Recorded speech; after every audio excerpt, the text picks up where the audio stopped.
சிறையில் உயிரிழந்த ராம்குமாரின் உடல் எப்போது பிரேத பரிசோதனை செய்யப்படும் என்பன உள்ளிட்ட தகவல்களை ராயப்பேட்டை அரசு மருத்துவமனை வளாகத்தில் இருக்கும் நமது செய்தியாளர் சுப்பிரமணியிடம் கேட்கலாம். சுப்பிரமணி, ராம்குமாரின் உடல் பிரேத பரிசோதனை செய்யப்படுவதில் நீடிக்கும் தாமதத்திற்கு என்ன காரணம்?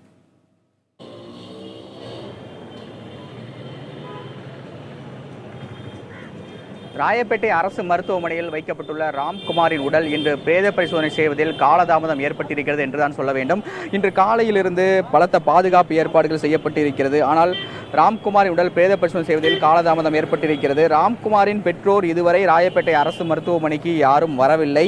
ஆனால் மருத்துவர்கள் தயார் நிலையில் இருக்கிறார்கள். அதே போல மேஜிஸ்ட்ரேட் இன்று காலை 8:45 மணி அளவில் சரியாக 8:40 ராயப்பேட்டை அரசு மருத்துவமனைக்கு வந்திருக்கிறார்.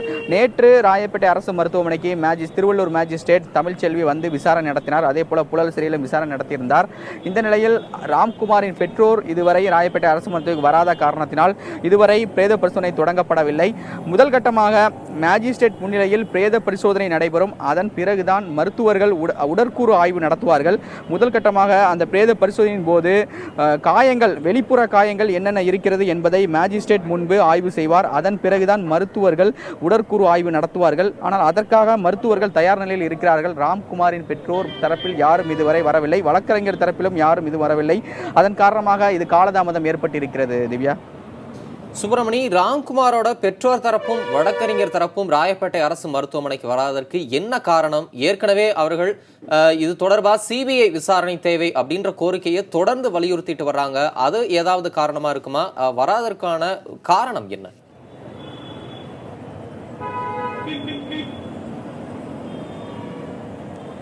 ராம்குமாரின் தரப்பில் சென்னை உயர்நீதிமன்றத்தில் இன்று ஒரு மனு தாக்கல் செய்யப்பட இருப்பதாக தகவல்கள் வெளியாகியிருக்கிறது.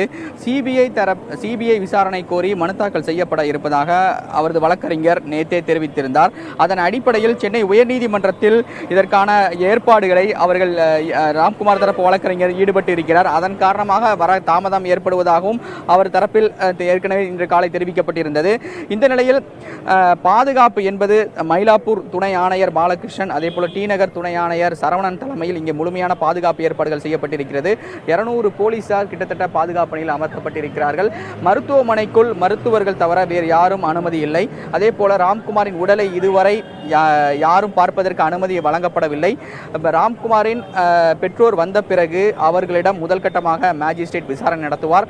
அவர்களிடம் புகார் பெறப்படும். புகார் பெற்ற பிறகு பிரேத பரிசோதனை நடைபெறுவதற்கு முன்பாக அவரது உடலை அவரது பெற்றோர் பார்ப்பதற்கு அனுமதி வழங்கப்படும்.